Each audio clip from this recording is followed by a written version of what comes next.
Buenos días, hermanos. Todos me oyen, ¿no? Pues ayer empecé a hablar sobre 5 cosas que Dios nos ha dado, 5 recursos que nos ha dado para llevar a cabo la gran comisión que ha dado a su iglesia. Y hablamos ayer sobre la visión que Dios nos ha dado para llenar nuestro campo visual, para animar nuestros corazones, para motivarnos a llevar a cabo esta gran comisión. Pero además de una visión, Dios también nos ha otorgado un mensaje muy específico, un mensaje que no cambia porque el Dios a quien servimos no cambia. Entonces, como Dios no cambia, su Hijo tampoco cambia, como hemos visto. Jesús Cristo es el mismo ayer y hoy y por los siglos. Y si Jesús no cambia, el Evangelio acerca de Jesús tampoco cambia. Y sobre este Evangelio vamos a hablar en esta mañana usando como nuestro texto el sermón de Pablo a los atenienses en Hechos 17. Entonces voy a leer a partir del versículo 16 de Hechos 17. Si queréis abrir vuestras Biblias podéis seguir la lectura. Leemos a partir del versículo 16. Mientras Pablo los esperaba, está esperando a sus compañeros en la obra. Mientras los esperaba en Atenas, su espíritu se enardecía viendo la ciudad entregada a la idolatría. Así que discutía en la sinagoga con los judíos y piadosos y en la plaza cada día con los que concurrían. Y algunos filósofos de los epicúreos y de los estoicos disputaban con él. Y unos decían, ¿qué querrá decir este palabrero?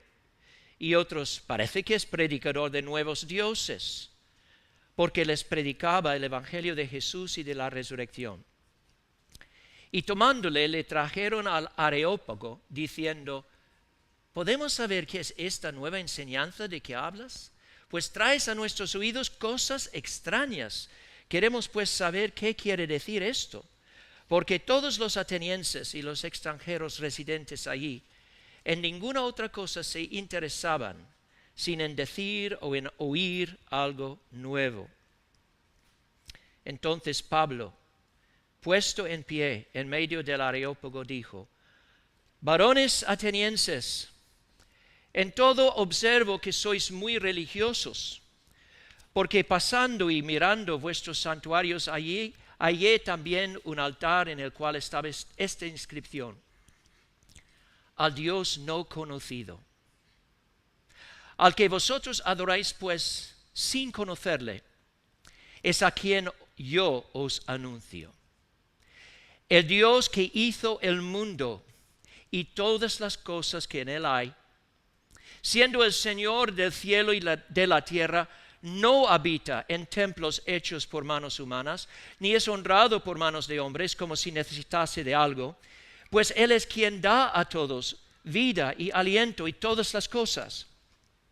Y de una sangre ha hecho todo el linaje de los hombres para que habiten sobre toda la faz de la tierra, y les ha prefijado el orden de los tiempos y los límites de su habitación, para que busquen a Dios si en alguna manera, palpando, puedan hallarle, aunque ciertamente no está lejos de cada uno de nosotros, porque en Él vivimos y nos movemos y somos, como algunos de vuestros propios poetas también han dicho, porque linaje suyo somos.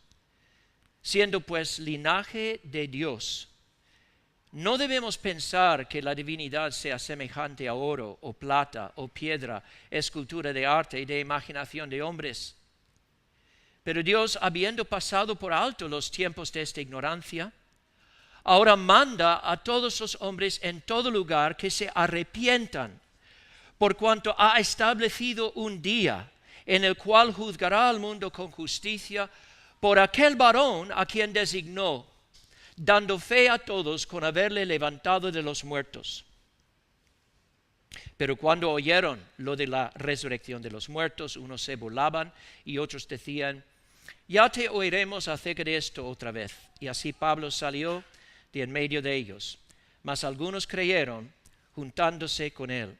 entre los cuales estaba Dionisio el Areopagita y una mujer llamada Dámaris y otros con ellos. Pues como dije hace un momento, ¿no? El Evangelio que Dios nos ha dado es un mensaje que no cambia. Pablo lo entendía bien. Veía su papel parecido al papel de un cartero con respecto a una carta. Imagina a un hombre escribiendo una carta de amor a su amada y lo mete en el buzón. ¿Cuál es el papel apropiado del cartero con respecto a esa carta de amor? ¿Tiene el derecho de abrirlo, leerlo, cambiarlo, mejorarlo? Pues no. Tiene una sola tarea y es entregar lo que otro ha escrito. Y eso es lo que Pablo entendía, que el Evangelio no se basa en la sabiduría humana, no viene de una fuente humana, ha irrumpido en este mundo de tiempo y de espacio desde la eternidad, desde la boca del Dios eterno. Y por lo tanto nuestra única tarea es entregar este mensaje, igual que un cartero entrega a una carta.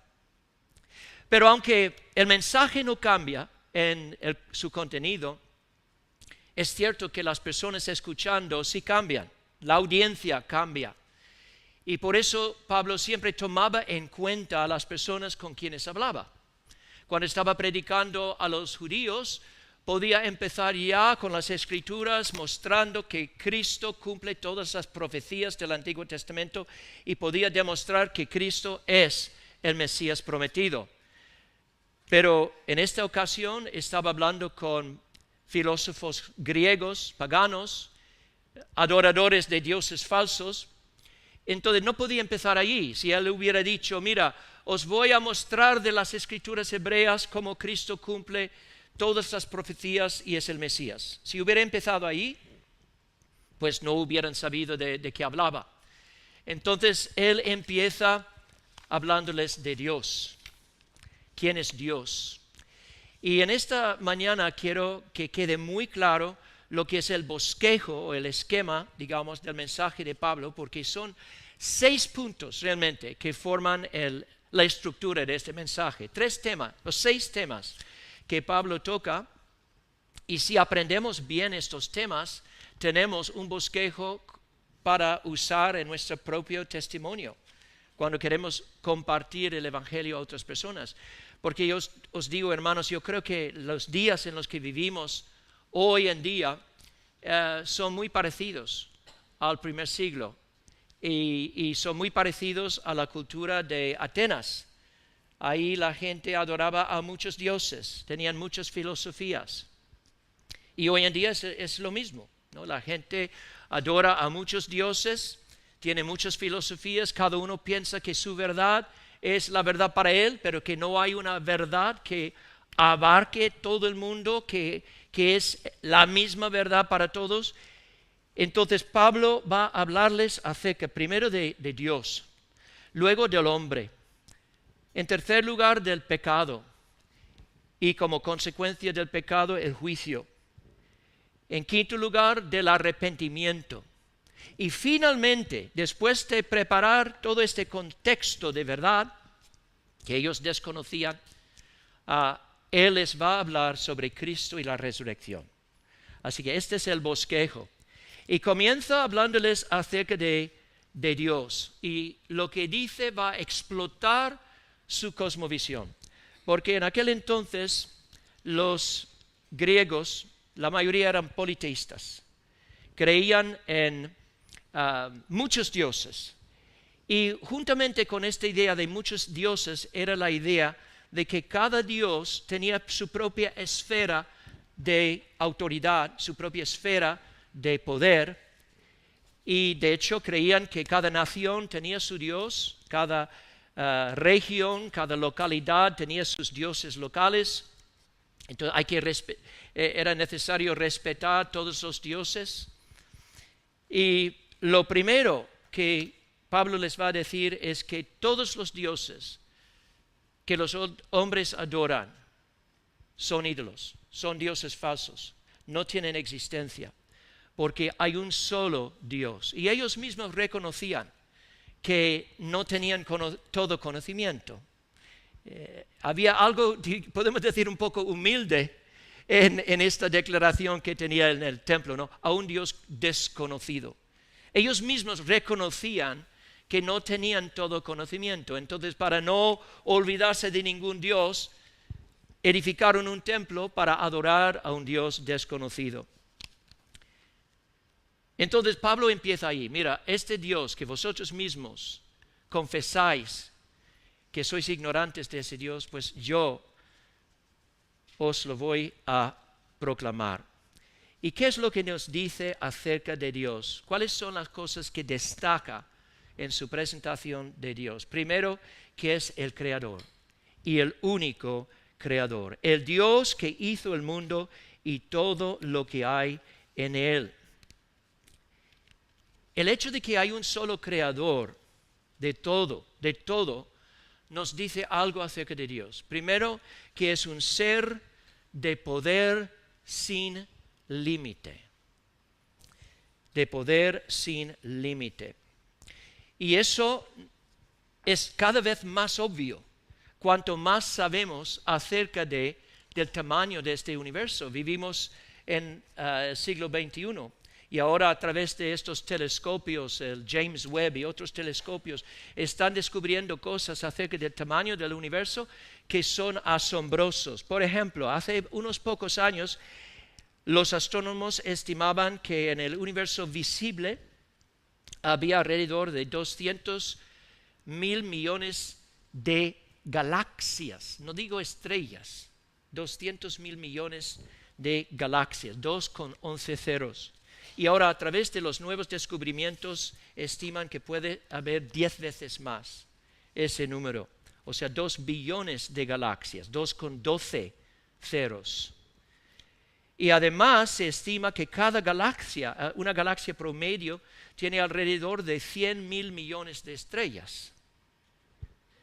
Y si multiplicas ese número, 2 billones de galaxias por 100.000 millones de estrellas, en total en el universo visible, estiman que hay quizá 200 sextillones de estrellas en el universo. Es un número que no entra en la cabeza.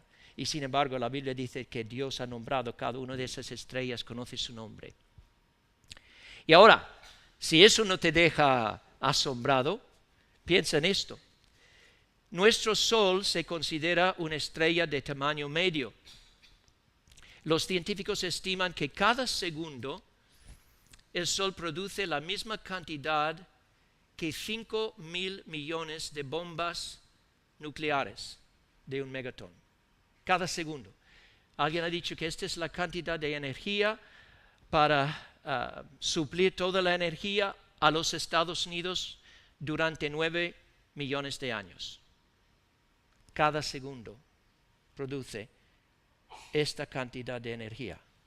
Y es un sol de sextillones, 200 sextillones.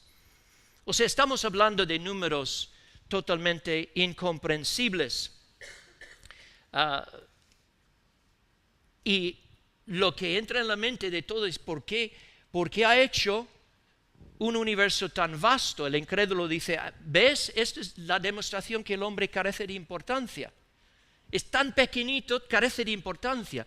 Pues la Biblia reconoce que el hombre no tiene significancia a nivel de su tamaño, en cuanto a su tamaño. Pero qué curioso, ¿no?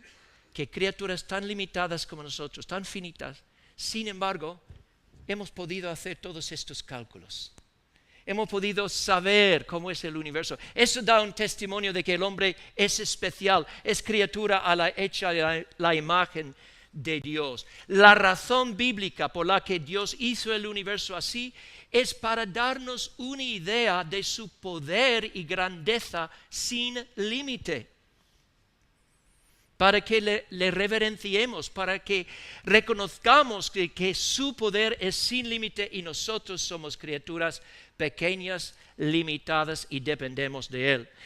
Él es Dios, el único Dios, la fuente de todo. Y como es Dios también es el Señor. Eso es la otra cosa que Pablo dice aquí. Dice, el Dios que hizo el mundo y todas las cosas que en él hay, siendo Señor del cielo y de la tierra.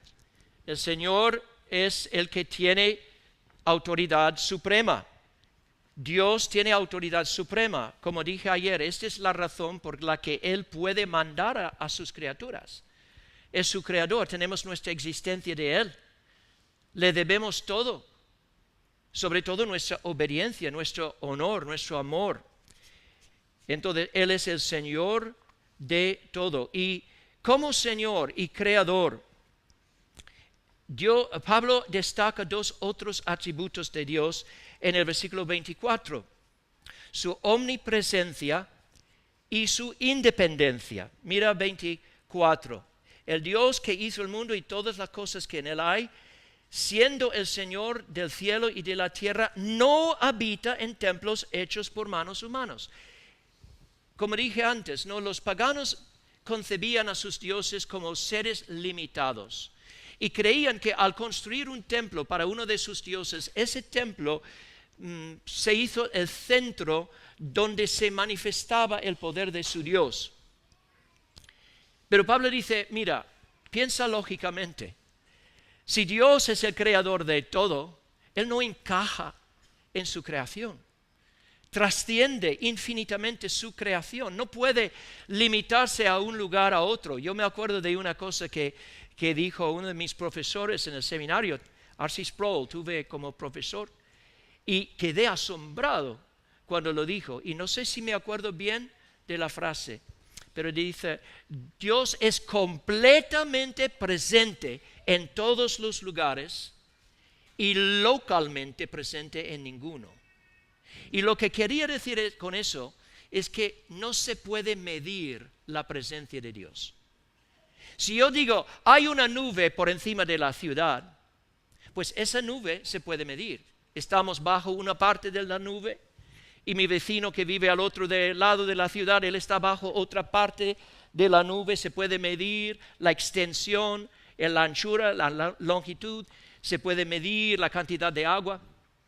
La presencia de Dios no puede ser medida porque es un ser sencillo. Donde quiera que esté, está allí en toda su plenitud. Es un ser que está presente en todas partes precisamente porque su presencia no puede ser encajada, limitada de ningún modo. Él es el Señor todopoderoso, es el Señor omnipresente y es el Señor totalmente independiente. Es decir, Él no deriva su ser ni su existencia de ninguna fuente fuera de sí mismo. Por eso Él dice, yo soy el que soy.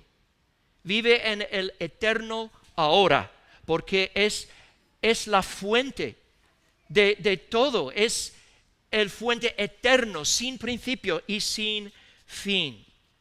Así que esto es lo primero, hermanos, que tenemos que anunciar a nuestra generación cuando proclamamos el Evangelio. ¿Quién es Dios? Y tenemos que explotar las ideas mezquinas, pequeñitas que la gente tiene sobre el carácter de Dios. Pero luego tenemos que hablarles acerca del hombre. Y esto es lo que Pablo hace en los versículos 26 al 28. Mira lo que dice. Y de una sangre ha hecho todo el linaje de los hombres para que habiten sobre toda la faz de la tierra, y les ha prefijado el orden de los tiempos y los límites de su habitación. Hasta allí. Entonces, ¿qué es lo que quiere que su audiencia comprenda acerca de la humanidad en relación con Dios? Hay un solo Dios que es creador de todo. Entonces, lo que tenemos que entender en primer lugar, no solo que Dios es nuestro creador, pero Pablo quiere que su audiencia comprenda la unidad de la raza humana. Por eso dice aquí, de una sangre ha hecho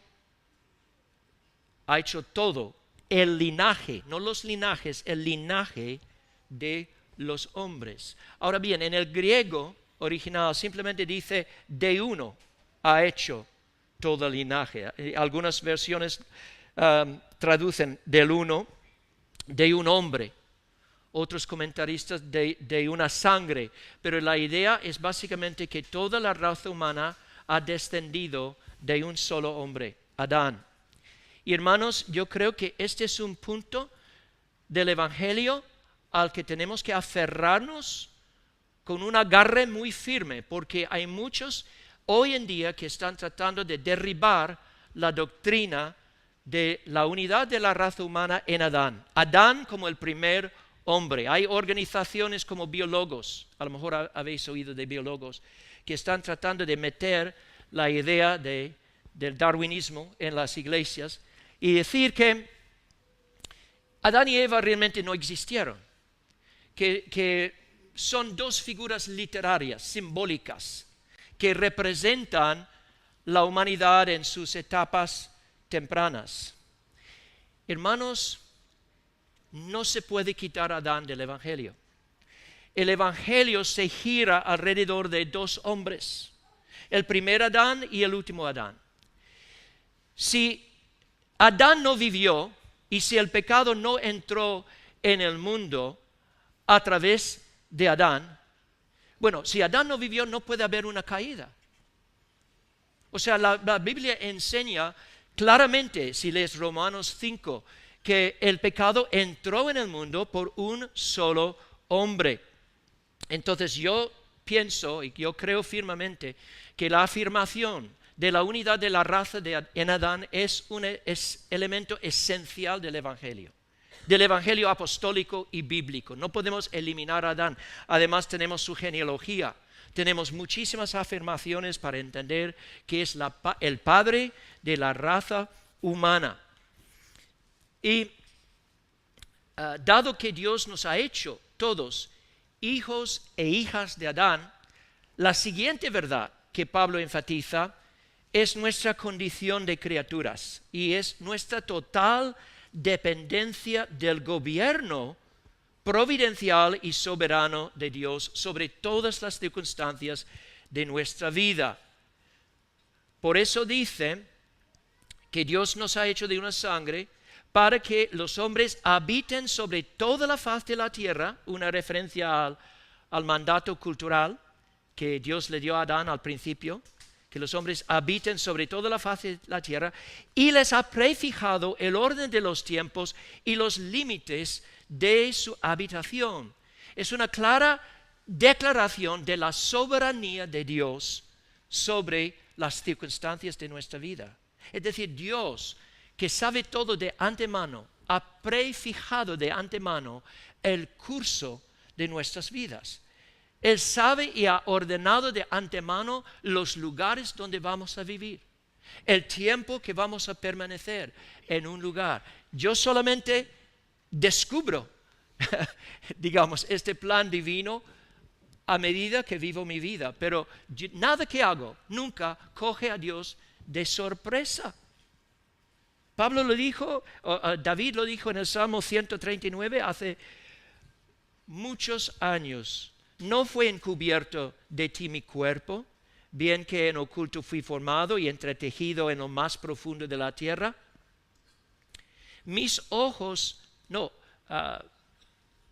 Tus ojos me vieron ya en el embrión, y en tu libro estaban escritas todas aquellas cosas que luego fueron formadas, sin faltar una de ellas. O sea, el lugar donde tú naciste, el lugar donde apareciste en este mundo, fue predeterminado por tu Creador. Esto debería enseñarnos humildad, hermanos. ¿Por qué tú tuviste el privilegio de nacer en un país donde has tenido la oportunidad de escuchar el Evangelio de Cristo? ¿Tú decidiste eso? No. Tu Creador, por pura gracia y misericordia, te ha concedido esta gran bendición. Así que Dios es soberano sobre nuestras vidas, pero eso no quita nuestra responsabilidad Y Pablo habla de esta responsabilidad cuando después de afirmar que Dios ha prefijado el orden de los tiempos, los límites de nuestra habitación, lo ha hecho con un fin que tiene que ver con nuestra responsabilidad, para que busquen a Dios. O sea, Dios ha dado claro testimonio de su existencia en este universo. Solo tienes que abrir tus ojos y ver el mundo que te rodea en toda su belleza, todo su esplendor, toda su complejidad biológica, anatómica. Es increíble. Es un mundo de mundos. Hay mundos mucho más allá que no hemos visto. Hay mundos microscópicos que solo los ojos de Dios pueden ver. Él se ha dado a conocer a todos los hombres a través de la creación con un fin, para que le busquen. Y para que le busquen con humildad, reconociendo sus limitaciones y su necesidad de ser iluminados por Él. Por eso dice, para que busquen a Dios si en alguna manera palpando pueden hallarle. Palpando. La idea aquí es tanteando en la oscuridad. ¿Alguna vez te has levantado de noche para ir al servicio, no? Y llegas al servicio, estás palpando para hallar el interruptor. Yo lo hice una vez cuando estaba en Ecuador de noche, a ciegas, palpando la pared, y un escorpión que estaba en la pared me picó. Pero lo que Pablo está diciendo es que esa es nuestra condición. Somos criaturas limitadas y ignorantes, pero tenemos la necesidad y la obligación de buscar a nuestro Creador, reconociendo nuestra necesidad de conocimiento, de iluminación. Y por eso Cristo dice, cuando entra en el mundo, dice, para juicio he venido yo a este mundo, para que los que no ven, vean, y los que ven sean cegados. Es decir, la llegada de Cristo impone a la raza humana esta decisión.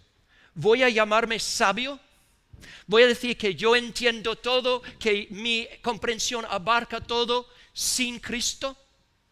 Entonces, con esta actitud, el Señor me va a entregar a la absoluta ceguera.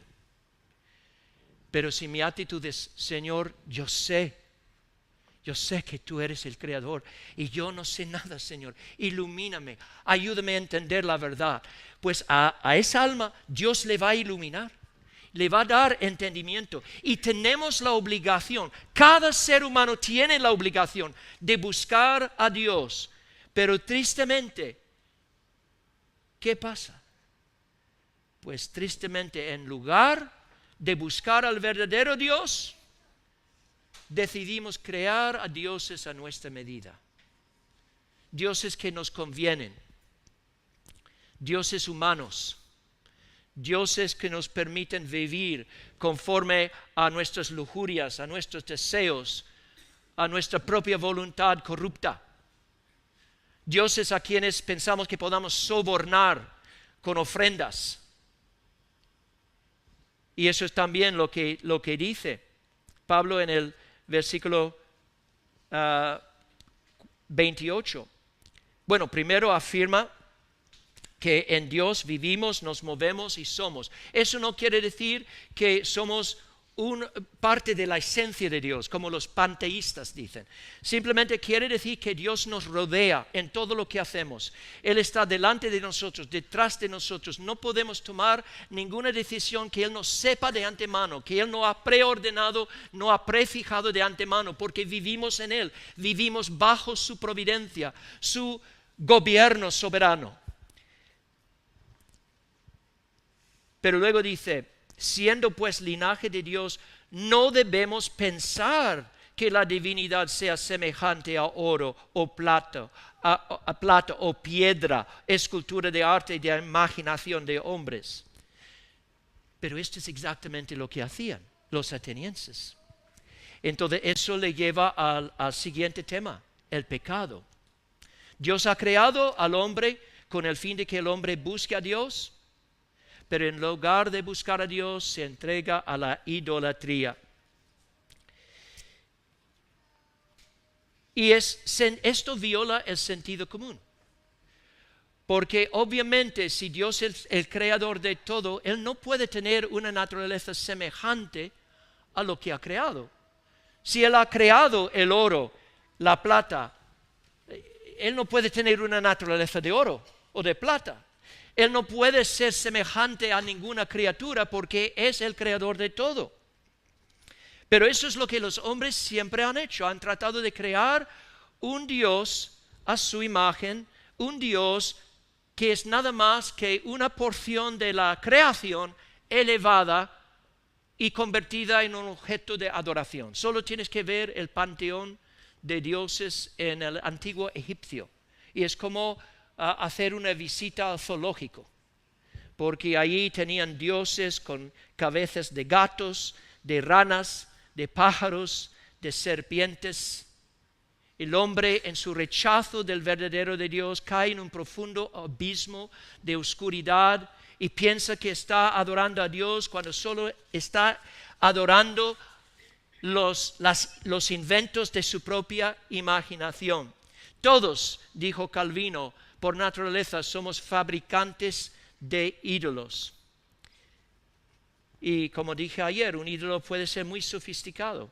A lo mejor el hombre secular se cree sin objeto de adoración, pero adora a su propio intelecto, adora a su propio ser, pone en primer lugar sus propios gustos. No tiene la menor preocupación por agradar a su Creador. Y eso demuestra claramente que es un pecador y, como dijo nuestro hermano ayer, merecedor del infierno. Y este es el siguiente tema. Porque si el hombre, por naturaleza, creada a la imagen de Dios, ha caído tan profundamente que ahora vive en la idolatría, vive satisfaciéndose a sí mismo y no buscando a su Creador, está claro que es un hombre bajo juicio. Así que Pablo anuncia en los versículos 30 y 31 el juicio de Dios. Dice, pero Dios, habiendo pasado por alto los tiempos de esta ignorancia, ahora manda a todos los hombres en todo lugar que se arrepientan.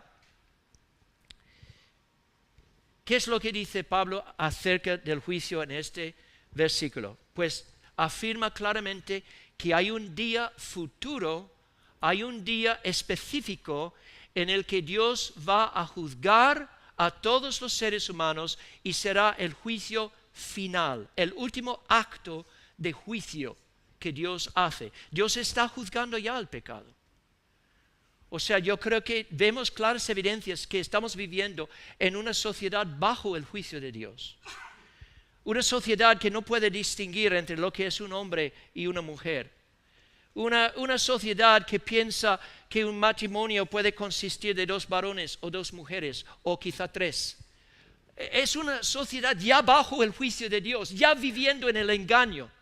Pero viene un día en el futuro en el que Dios va a ejecutar un juicio final. Y esto no es una novedad, esto es algo que ha sido declarado desde el principio. Leemos en Eclesiastés 12 y el versículo 14, la conclusión, cuando todo se ha oído, es esta: teme a Dios y guarda sus mandamientos, porque esto concierne a todo hombre, porque Dios traerá toda obra a juicio junto con todo lo oculto, sea bueno o sea malo. O sea, toda obra, incluso las obras ocultas, es decir, podemos esconder cosas de los hombres, pero el juicio de Dios va a tomar en cuenta todo lo oculto, incluso los pensamientos del corazón, los motivos de nuestras acciones, nuestras palabras, todo, nada se escapa la vista omnisciente de Dios.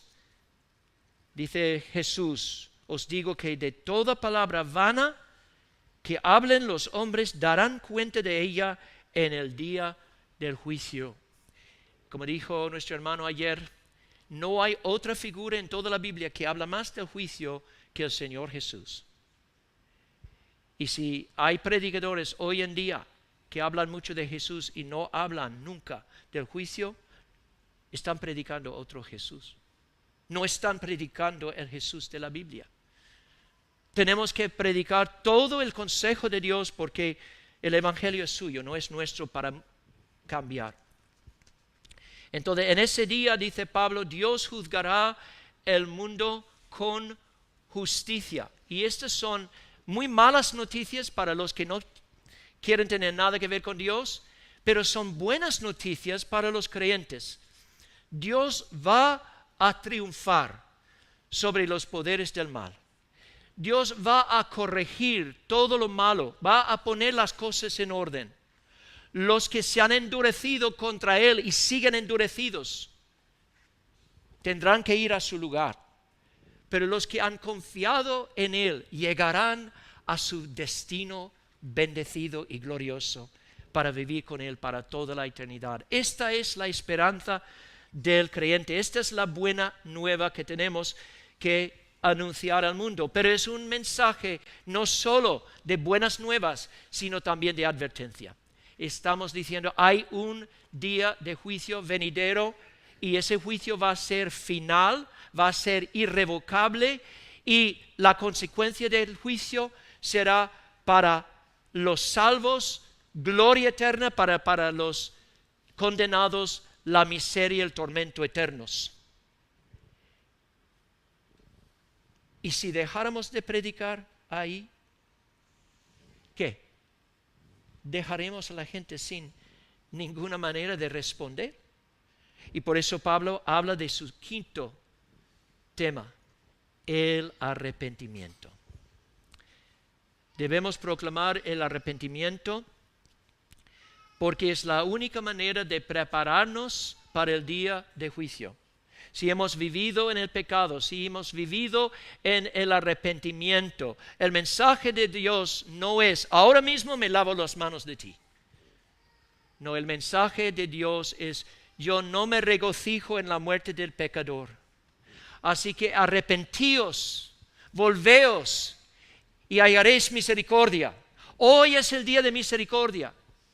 Pero hay una sola manera de recibir esa misericordia. Tenemos que reconocer que somos pecadores y tenemos que arrepentirnos. La palabra arrepentirse o arrepentimiento en el griego, muchos sabéis, es metanoeo, que literalmente significa un cambio de mente o mentalidad. Pero, ojo, eso no es una cosa meramente intelectual. Porque cuando la Biblia habla de metanoeo, está hablando de una perspectiva, un cambio radical de perspectiva sobre Dios, sobre nuestro propio pecado, que implica lamento sobre la mala vida que hemos vivido y un deseo de apartarnos de los caminos de maldad y vivir a partir de ahora para Dios y para su gloria. Todo eso va involucrado en el arrepentimiento. Y el arrepentimiento verdadero va vinculado siempre con la fe, porque en un sentido es fruto de la fe. La confesión de Londres, que es la confesión de nuestra iglesia, llama el arrepentimiento una gracia evangélica. También la confesión de Westminster habla del arrepentimiento como una gracia evangélica. ¿Qué quiere decir? Quiere decir que es algo producido por la fuerza de la fe en nuestros corazones. Escuche esta definición. Este arrepentimiento para salvación es una gracia evangélica por la cual una persona que en el Espíritu hace consciente de las múltiples maldades de su pecado, se humilla mediante la fe en Cristo con una tristeza según Dios, abomina su pecado y se aborrece a sí mismo, Ora pidiendo perdón y fuerzas que proceden de la gracia con el propósito y empeño mediante la provisión del Espíritu de agradar a Dios en todo. Cuando llama el arrepentimiento una gracia evangélica, quiere decir que este dolor, este lamento es producido por una visión de la gracia de Dios en el Evangelio. Charles Spurgeon, el gran predicador británico, dijo, el ojo de la fe sangra las lágrimas del arrepentimiento. Es cuando vemos que este Dios tan grande y tan santo que tiene que condenar el pecado y tiene que condenar al pecador, ha provisto un remedio, ha dado a su propio Hijo para que no tengamos que ir al infierno, para que no tengamos que quedar bajo la condenación eterna. Y cuando creemos este mensaje, lamentamos por haber ofendido a este Dios. Y decimos, Dios mío, perdóname. No quiero seguir en ese camino de rebelión y maldad. Quiero seguirte a ti porque tú eres tan glorioso y bondadoso. Quiero entregar mi vida a ti. Este es el arrepentimiento. Vemos un buen ejemplo de esto en los tesalonicenses, que escucharon el Evangelio y Pablo describe su respuesta al Evangelio en Primera de Tesalonicenses y cómo implicaba un cambio de vida radical. Tanto que cuando Pablo y sus compañeros llegaron a Tesalónica, pues todo el mundo alrededor les contaba del cambio en los tesalonicenses. Ellos mismos cuentan de nosotros la manera en que nos recibisteis y cómo os convertisteis de los ídolos a Dios para servir al Dios vivo y verdadero. Esta es parte del arrepentimiento, el deseo de servir a Dios y esperar de los cielos a su Hijo, el cual resucitó de los muertos, a Jesús, quien nos libra de la ira venidera. Y eso nos lleva al último punto del Evangelio. O sea, la persona arrepentida, ¿qué hace? Pues se dedica a servir a Dios, pero también a esperar. ¿Esperar a quién? Esperar al resucitado. Y Pablo, en último término, o sea, es tan asombroso el contraste entre la evangelización moderna y cómo Pablo evangelizaba al pueblo. ¿Cuántos tratados que has leído que comienzan enseguida con Dios te ama, Cristo quiere salvarte? Eso no es como empezó Pablo. Empezó hablando primero de Dios y de su carácter y de su santidad y de la condición humana, porque si los hombres no ven claramente estas verdades, van a interpretar mal el Evangelio. Tenemos que echar un buen fundamento para comprender la obra de Jesús. Y cuando por fin, al final de este mensaje, menciona a Jesús en su papel como juez. Qué interesante, ¿no? Dice, pero Dios, habiendo pasado por alto los tiempos de esta ignorancia, manda a todos los hombres que se arrepientan, por cuanto ha establecido un día en el cual juzgará al mundo con justicia por aquel varón a quien designó, dando fe a todos con haberle levantado de los muertos. Lo que Pablo está haciendo es, quiere despertar curiosidad en su audiencia. Primero les habla acerca de Dios, acerca del pecado, acerca del juicio, y luego menciona a Cristo. Pero obviamente, hermanos, hay un montón de cosas que tiene que enseñar acerca de Cristo que no toca en este mensaje. No habla de su deidad, de su unión con el Padre, de la encarnación. No habla de cómo nos salvamos por la imputación de su justicia. Todos estos temas vienen después. Lo que los hombres tienen que reconocer en primer lugar es que son pecadores y que necesitan el perdón de Dios y que hay uno delante de quien van a rendir cuentas, porque es el agente del juicio para el Padre, pero son invitados y exhortados a arrepentirse a prepararse para aquel día confiando en el Dios Salvador, que ha enviado un Salvador a este mundo. Así que en este breve sermón de Pablo tenemos un bosquejo del mensaje que Dios nos llama a proclamar al mundo. Claro, vamos a enseñar a las personas muchas cosas acerca de Cristo, pero hermanos, os digo, en los días en los que estamos viviendo, días de tanta confusión, yo creo que tenemos que predicar siguiendo este modelo. Tenemos que primero asegurarnos que esa persona comprenda quién es Dios, quién es el hombre, qué es el pecado. ¿Cómo vamos a responder si somos pecadores? ¿Qué esperanza tenemos? Y luego podemos hablar de las buenas nuevas. Dios ha enviado a su Hijo. ¿Es esta la fe que tú tienes? Si no, te exhorto en este mismo día, los que estáis aquí, a lo mejor algunos sin fe, que reconozcas el peligro en el que estás viviendo cada instante sin Cristo. Y que clames a Dios, busques a Dios, como Pablo dice en este sermón, y que confíes en el único que puede salvar tu alma, el Señor Jesucristo. Esta es nuestra tarea, hermanos, y no hay excusas para no llevar este mensaje al mundo. Es tan fácil decir, yo sé, es verdad, pero mira, vivimos en una cultura muy secular, muy incrédula, y si hablamos así, la gente se va a reír de nosotros, la gente nos va a rechazar. Mira, no podemos basar nuestros hechos en lo que hace la gente. Tenemos una comisión de parte de Dios y es la voluntad de Dios que tenemos que llevar a cabo dejando las consecuencias en sus manos.